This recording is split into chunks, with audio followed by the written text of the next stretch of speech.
Office of the Medical Examiner, Pete'sville. Dr. Jack Hampton is speaking. How can I help you? Good evening, this is Kate Brooks. I'm not sure if you remember me. A few weeks ago, we talked about an article I'm working on. It's about your wife. I dropped by last Friday to speak to you, but you weren't working at the time. I asked the security guard to pass on a note for me. I would like us to discuss the topic of... I thought I had made it painfully obvious for the last time. No! Please don't call me again and stop inquiring about my wife. Damn journalists. They don't let me work. God damn it. I'm not in the best frame of mind to record a lecture for my students now. I'm feeling completely broken. Where did I leave my meds this time?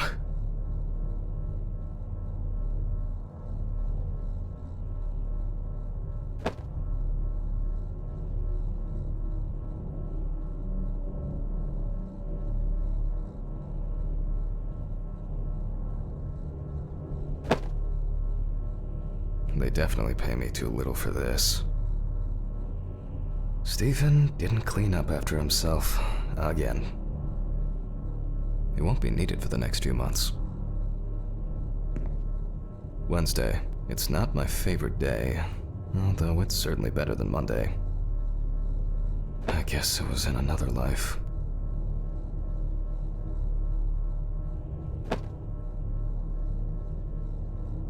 Awful.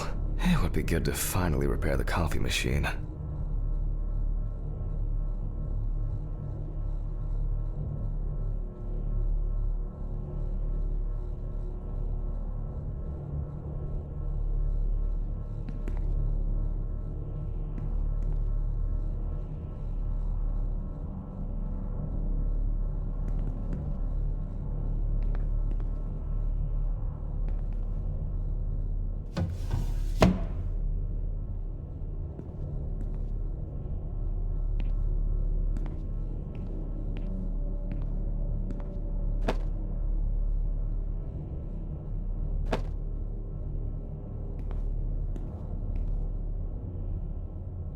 Archives.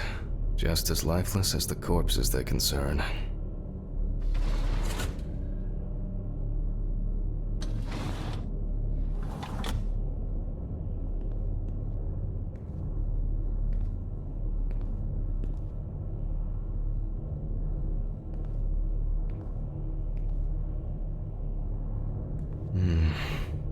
Another kidnapping this month.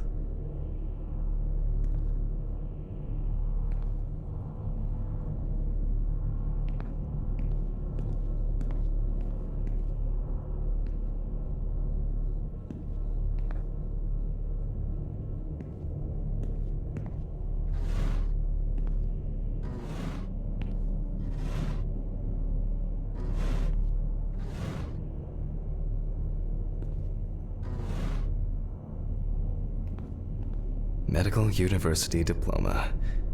I didn't know then that I would prefer corpses to living people. Pathology. How to combine the hands of a surgeon, the passion for a good mystery, and an exceptionally strong stomach.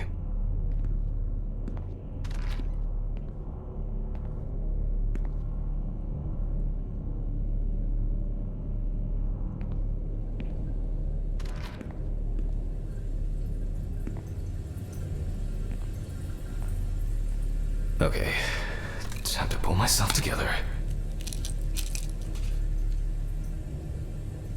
And get back to work.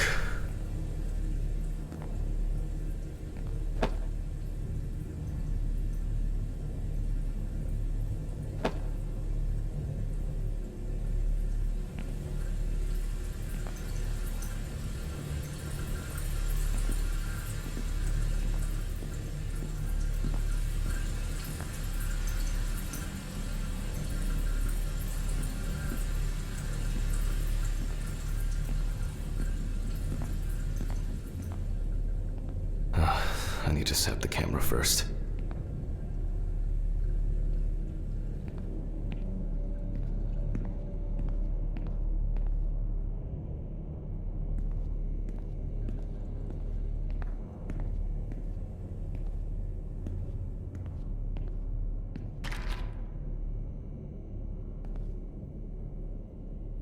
Let's hope I'm not caught short this evening.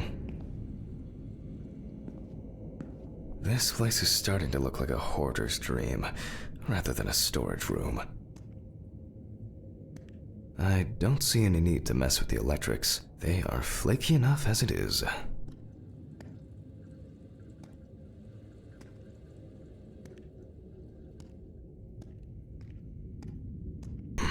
Now remember, Jack, don't forget to hit the record button this time.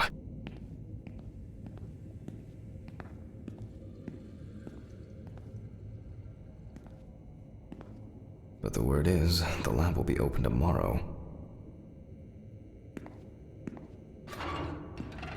Hopefully the new tripod is going to hold up.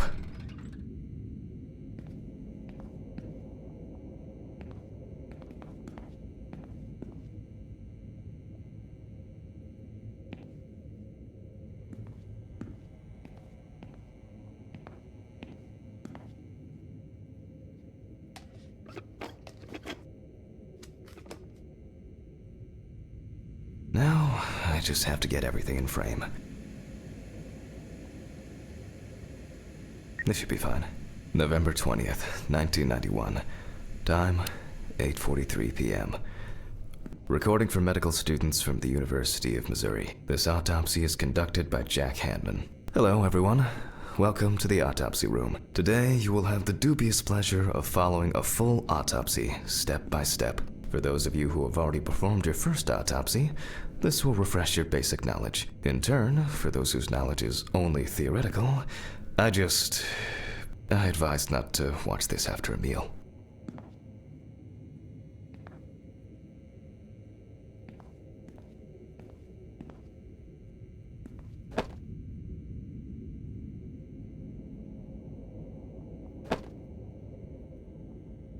I wasn't sure it would amount to anything, but the World Wide Web has been a blessing for speeding up my work. Some of my previous cases, a reminder of more prosperous times.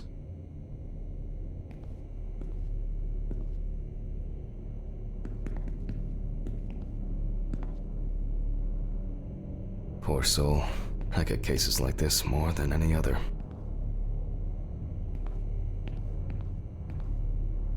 My old but trusted centrifuge. Ideal for all the fluid tests I need to perform during an autopsy. A considerable collection.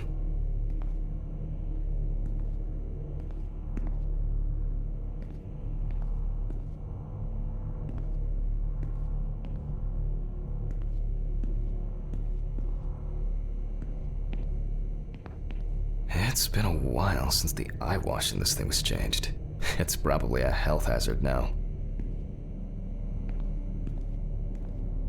Let's start.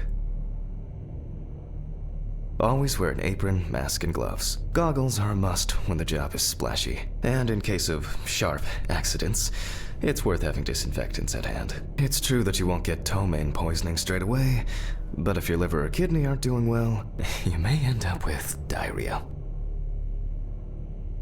The cadaver is placed on its back on the autopsy table. The pathologist stands on the right of the deceased. Make sure that all the necessary tools are always at hand so that you don't have to run around looking for something, like I do all the time. In the process of revealing and securing forensic evidence, it is difficult not to interfere with the original condition of the deceased. Written and photographic documentation plays a vital role throughout the entire examination process. During your research, be patient, inquisitive, but above all, attentive to detail. Many injuries are visible at first glance, but sometimes they can be cover for more interesting stories. And lastly, remember that nothing teaches you self-narration like working with the dead. So get used to that fact soon. Everyone will think you're talking to yourself. Now, onto the police folder. That will contain all sorts of pertinent information as to who the deceased might be and what potentially happened to them. So, let's take a closer look, shall we?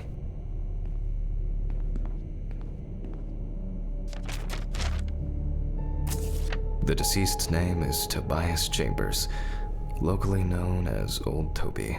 Homeless and unemployed for at least a couple of years.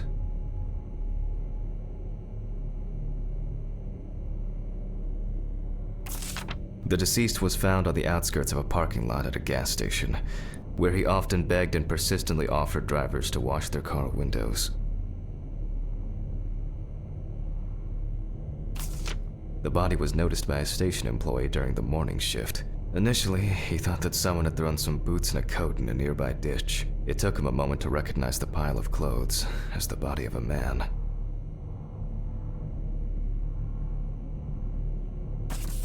He worked most of his life at the local port dealing with unloaded cargo. He was fired for being drunk and starting fights. His son runs a hardware store on his own. His wife left him years ago. They both had no contact with the deceased. Signs of libation were found around the body. Empty bottles, traces of an inept attempt to start a fire, and a scattered makeshift blanket. That's it. It's worth remembering the context around the scene of a death. This allows you to better interpret any traces found on the body. I shouldn't start the procedure without gloves. Now it's our turn to take some pictures for our files. If I can just remember where I left the camera. It's in here somewhere. Aha! There you are. I knew it was here somewhere.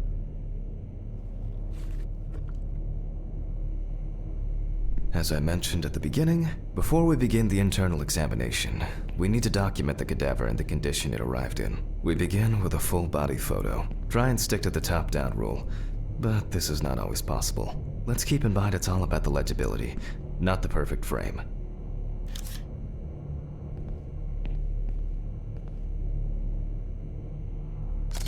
Voila! Now we move on to the next step, looking for traces. Take your time. Look at the corpse from different sides, from different angles, up close, and from a distance. You're looking for anything out of the ordinary.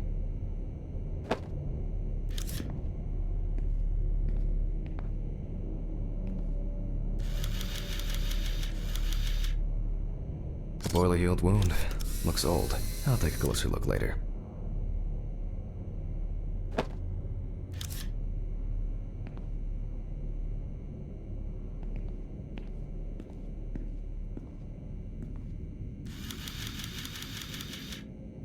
Some wounds in the feet and signs of frostbite, probably because the subject's shoes were too small.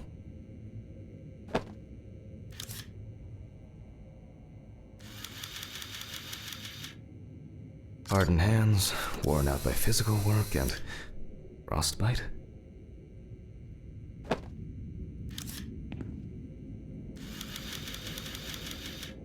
That's something interesting. It will be necessary to check whether this injury was severe enough to cause damage to the brain. In a moment, we will check which of our initial observations will be worthy of further consideration. But before we get to that, I need to write down some basic data.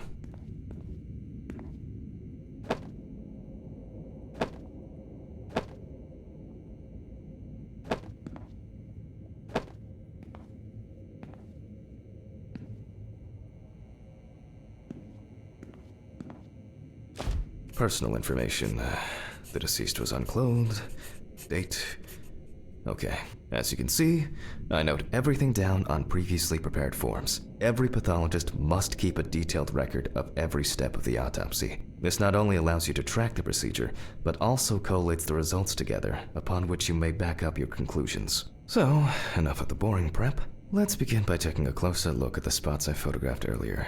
For this, you're going to need a magnifying glass.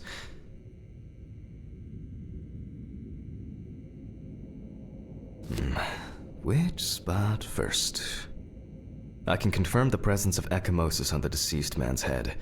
The appearance indicates the intravital nature of the wound.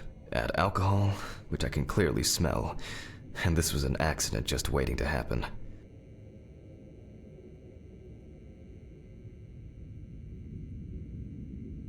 It looks like a burn mark, no doubt painful, but it's not pertinent for this case.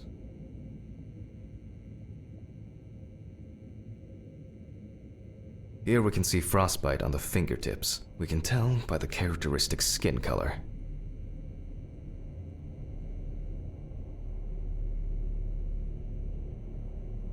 Definitely a painful mix of frostbite, abrasions, and blisters. Old Toby had been wearing shoes too small for him for a very long time. That's if he wore any at all. So far, there are a lot of superficial wounds, but only one serious injury to the head. Let's go back to our notes.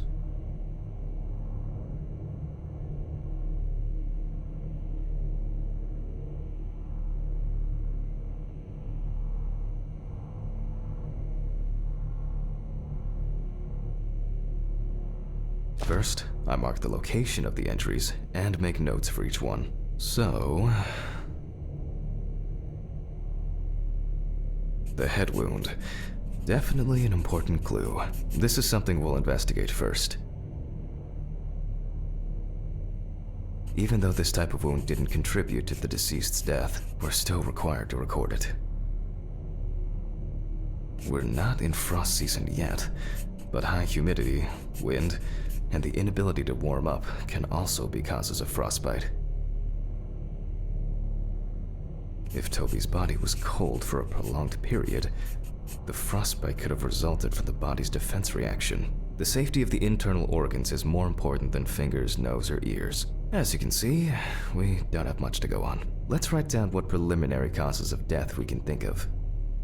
Various types of accidents are a common cause of death among the homeless and the elderly. Perhaps old Toby slipped and accidentally hit his head.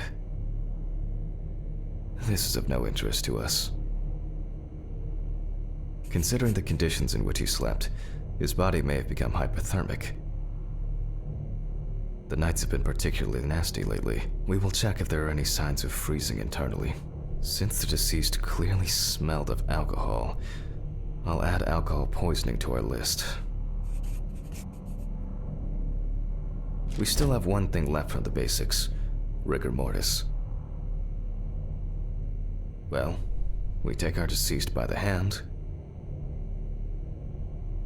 gradually we raise it,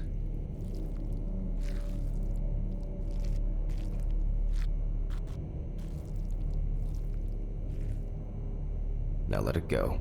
As you can see, the hand falls loose. What's the conclusion? Death must have occurred more than 72 hours ago. The police information appears correct. Head trauma seems the most promising, so we'll start there. For this, I need an oscillating saw.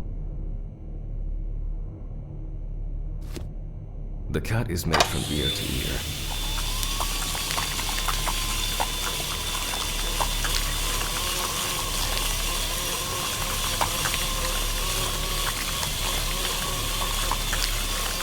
After which, we remove the skin and the top of the skull.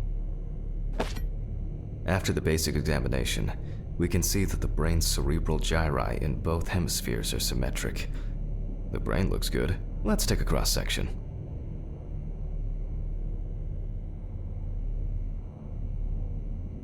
Some pathologists prefer to examine organs without removing them. However, for me, it's much more convenient to examine them on a board, which we'll do now.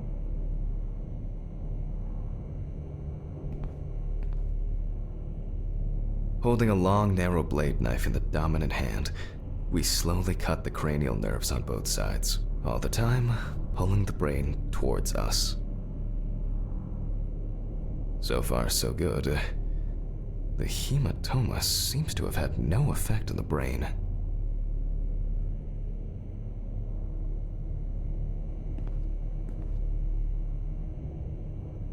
We can rule the fatal accident out as well.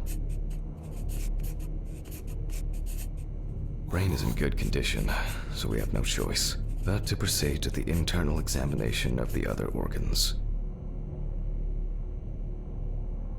I grab a scalpel from my kit. The incision should be in the shape of a letter Y. We use a deep cut to reach all the way to the ribs and to penetrate the abdominal wall.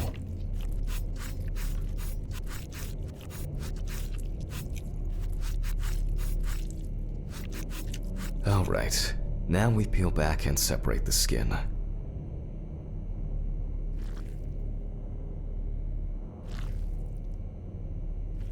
Now, we need to remove the ribs. We'll need the loppers for this.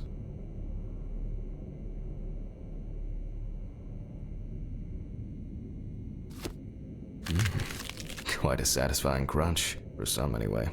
After removing the cartilage tissue, we instantly noticed two things. Firstly, there is no congestion of the internal organs. This means that although the deceased was hypothermic, it didn't kill him. Secondly, the deceased smoked like a chimney. So, we should take a closer look at those lungs. We can see widespread black and tarry deposits caused by smoking cigarettes. Despite the tragic condition of the lungs, they are not the cause of death. Alice smoked too. It didn't kill her, but... what was I talking about? Lungs. Yes. Advanced inflammation.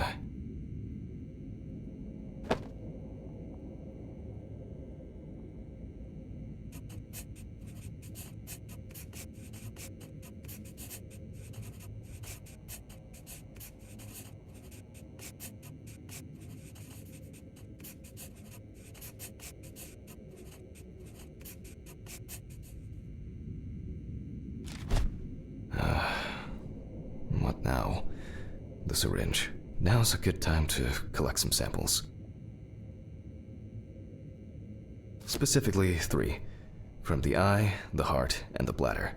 Vitreous humor analysis is very useful in indicating long-term alcohol abuse.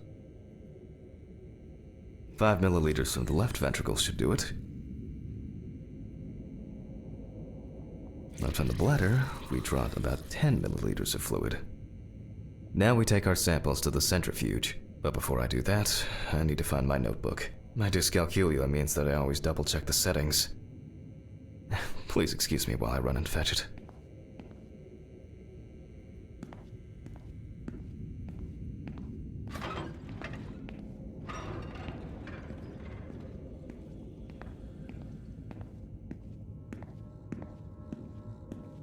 This whole thing is covered in stains. I should check this out under the microscope sometime.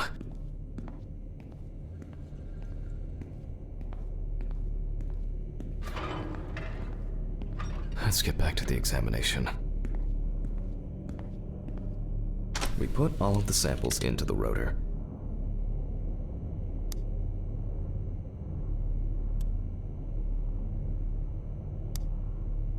Now, we set the appropriate time and speed.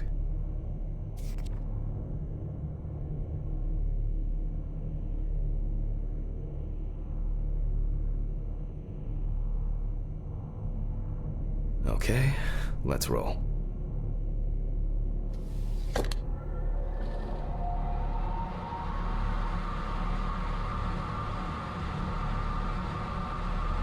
Oh shit, the fuses again.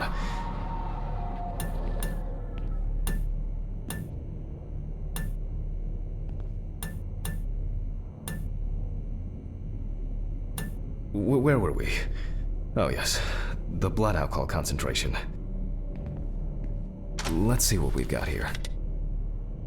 Everything's separated as it should. Our lab is closed until tomorrow after the last, incident. However, considering that Toby's favorite eau de parfum appears to be ethanol, I'm guessing the results won't surprise me at all. Let's go further. We will now focus on the cardiovascular system, specifically the heart. Scalpel, scissors, syringe, magnifying glass, knife. I guess I forgot to clean the knife. We remove the organ and examine it closely. We look for dark hypoxic areas, clots, or other elements that stand out as abnormal. At first glance, the heart looks fine. The pulmonary trunk and aorta seem to be in good condition. There are no pathological changes that would have contributed to Toby's death. Now let's take a closer look at the stomach. Size is normal, healthy, pink color, and as expected, the stomach has no major external damage. We must now cut it open and inspect inside.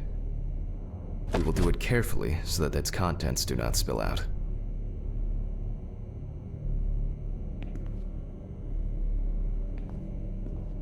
We open the stomach along the greater curvature, from the heart to the pyloric end. Oh, I already feel like there's something left inside.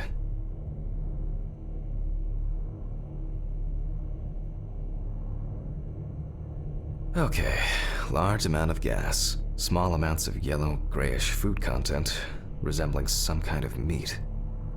Either our deceased hadn't eaten in days, or the bulk of his stomach had already found a way out. Looks like I'll have to find the missing contents.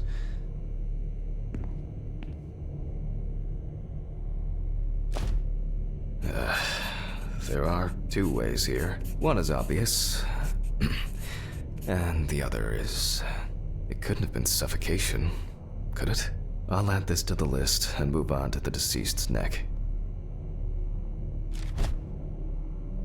At first glance, the trachea looks normal. Same result as with the stomach. The external inspection doesn't tell us anything. This time we'll cut on a tray. While cutting such a small organ as the trachea, we must make a precise incision.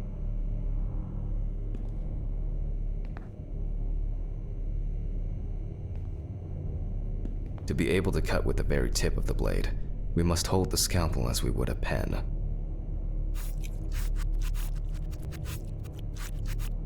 And after careful examination and deduction, we've got it, a clogged trachea. It's time to summarize the whole thing.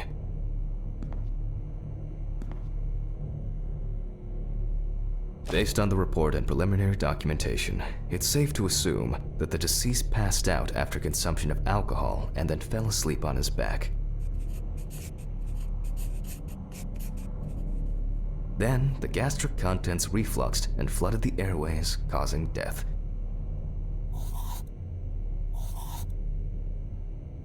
That's why we don't forget about the recovery position at dorm parties.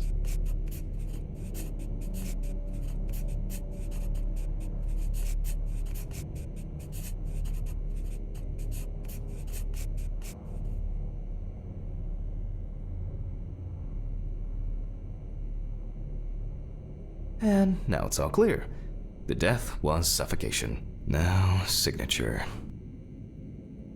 The mystery is solved. But for us, this is not the end. First, the dead body needs to be cleaned up.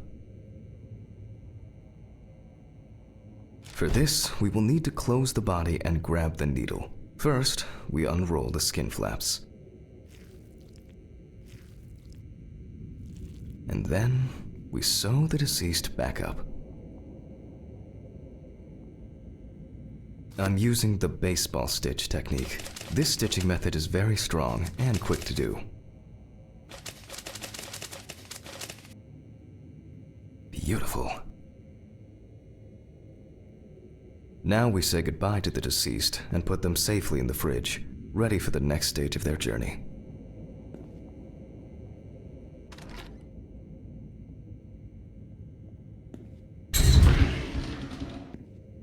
God, I'm tired.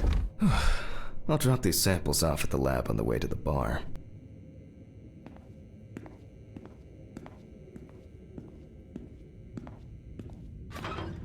I'll call Steven. I don't feel like drinking alone today.